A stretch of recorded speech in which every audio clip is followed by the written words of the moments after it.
એક વખત એક રાજાને એવું સપનું આવે છે. સપનામાં એના બધા દાંત પડી જાય છે. રાજા એક વિદ્વાન વ્યક્તિને બોલાવે છે અને કહે છે કે મને સપનામાં આવું થયું કે મારા બધા દાંત પડી ગયા. વિદ્વાન વ્યક્તિ કહે છે કે રાજા, તમારા કુટુંબના બધા માણસો મૃત્યુ પામશે. રાજા ગુસ્સે થઈ જાય છે અને એ વિદ્વાન વ્યક્તિને જેલની સજા ફટકારે છે અને દંડ કરે છે. ત્યારબાદ બીજા વિદ્વાન વ્યક્તિને બોલાવે છે.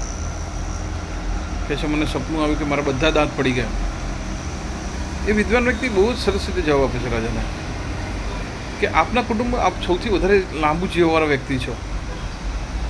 આપને ખૂબ ખૂબ અભિનંદન. રાજા ખુશ થાય છે એને ઇનામ આપે છે. વાત એક જ હોય છે પણ કહેવાની રીત આખી બદલાઈ જાય છે.